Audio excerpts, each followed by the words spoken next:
Bonjour chers frères et sœurs, nous lirons dans le livre Christ et sa justice, le chapitre 1, qui a pour titre également Christ et sa justice. Dans le premier verset du 3e chapitre de l'Épître aux Hébreux, nous trouvons une exhortation qui contient tous les ordres donnés aux chrétiens. C'est pourquoi, frères saints, qui avaient part à la vocation céleste, considérez l'apôtre et le souverain sacrificateur de la foi que nous professons Jésus-Christ. Il nous faut donc, comme la Bible le prescrit, considérer Christ constamment et intelligemment tel qu'il est, et nous serons transformés en chrétiens parfaits, car, en le contemplant, nous sommes changés. Les serviteurs de l'Évangile ont un mandat inspiré pour garder ce thème, Christ, constamment devant le peuple, et diriger son attention vers lui seul. Paul dit aux chrétiens, « Car je n'ai eu la pensée de savoir parmi vous autre chose que Jésus-Christ et Jésus-Christ crucifié. » 1 Corinthiens 2, verset 2. Et il n'y a pas de raison de supposer que sa prédication devant les Corinthiens était différente en quoi que ce soit de sa prédication ailleurs.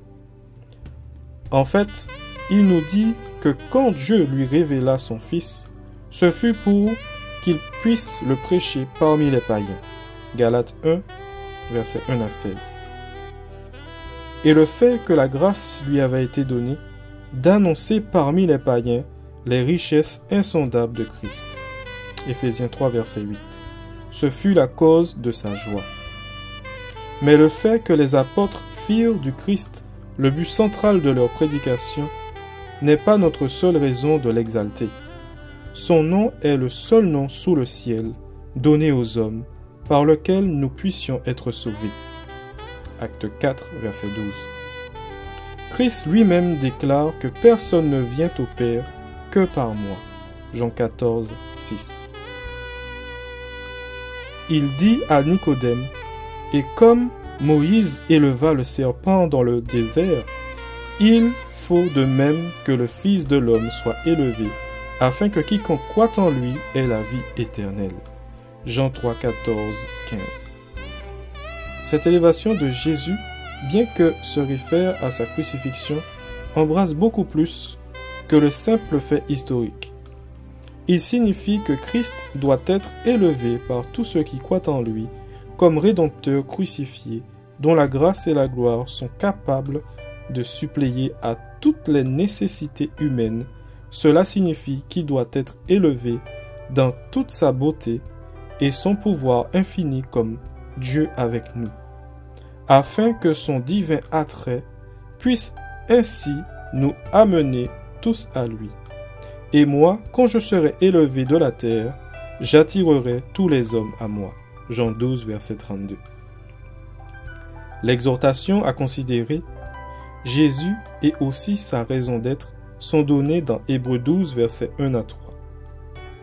Nous, donc aussi, puisque nous sommes environnés d'une si grande nuée de témoins, rejetons tout fardeau et le péché qui nous enveloppe si facilement, et courons avec persévérance dans la carrière qui nous est ouverte, ayant les regards sur Jésus, le chef et le consommateur de la foi, qui, en vue de la joie qui lui était réservée, a souffert la croix, méprisé l'ignominie, et s'est assis à la droite du trône de Dieu.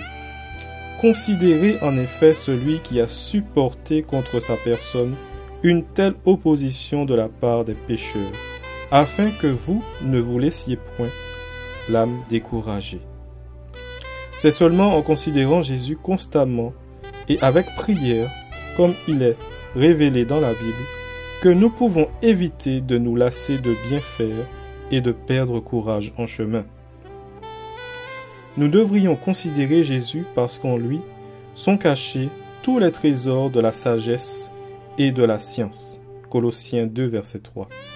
Quiconque manque de sagesse est exhorté à la demander à Dieu, qui donne à tous les hommes libéralement et sans faire des reproches, et la promesse est qu'elle lui sera donnée. Mais la sagesse désirée ne peut être obtenue qu'en Christ. La sagesse qui ne vient pas de Christ ne peut conduire à lui, et n'est que folie, car Dieu, la source de toutes choses, est l'auteur de la sagesse. Ignorer Dieu est la plus terrible des folies. Voir Romains 1, versets 21 et 22. Et tous les trésors de la sagesse, de la connaissance sont cachés en Christ, de sorte que celui qui possède seulement la sagesse de ce monde, en réalité ne connaît rien. Et puisque tout pouvoir dans le ciel et sur la terre est donné à Christ, l'apôtre Paul déclare que Christ est la puissance de Dieu et la sagesse de Dieu.